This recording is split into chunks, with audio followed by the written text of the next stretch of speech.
Commissioner's Attorney Aaron Phelan. I represent the Montebello Estates Homeowners Association in this matter.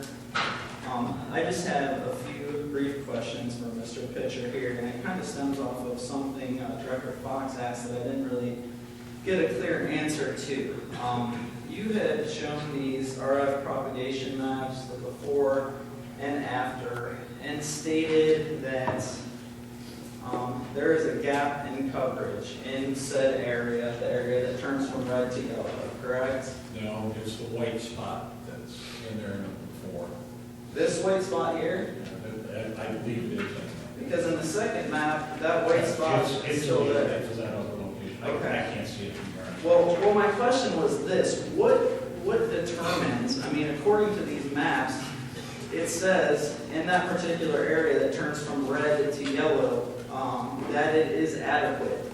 How do you make that determination? Director Fox asked the question: were you getting customer complaints? Were there dropped calls? And you said you didn't know. I mean, do you have the answer to that question? What is the gap in coverage?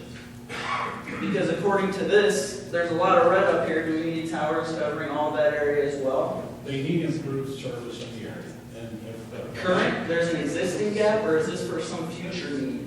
you can see that there's a gap in coverage there. There's some white spots there. Actually, the radio engineers, the ones who put those together for us, there was a narrative that went along with it, and he described, what he went through in order to be able to do that. I believe this is a coverage map. And is this a Verizon wireless coverage map? This is for Verizon Wireless only. Okay. So with regard to that, and looking at the other towers in the area, okay, they're surrounded by the dark yellow, the good in the legend, as it's called. Why is it that this tower is placed almost a block, or is being, offered to be placed a block northeast of where the supposed gap in coverage is? I'm not sure what you're asking, but Well, what we do is we get a search area from Verizon where they say they need a structure. They tell us the structure height. They go to companies like Tower Co. in order to be able to pursue that.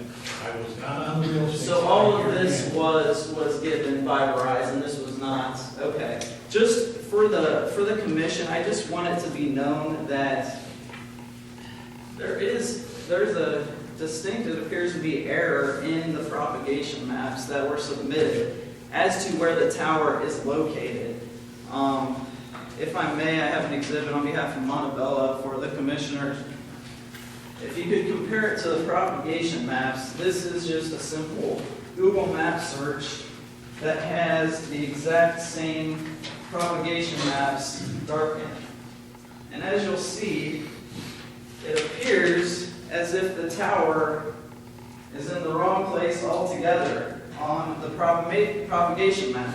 As Market 43 is the street that goes straight up here, this is 55th, that is where the tower would go. Okay? And they're stating that it's going to cover a gap distinctly south and east of that particular area. I'm not an expert in telecommunications industry. I'm curious as to how that is possible. Also as to how that is considered a gap in coverage, an existing gap, as opposed to possibly some future business venture that Verizon Wireless may undertake that may create a gap then. It's not existing. Would you agree with that?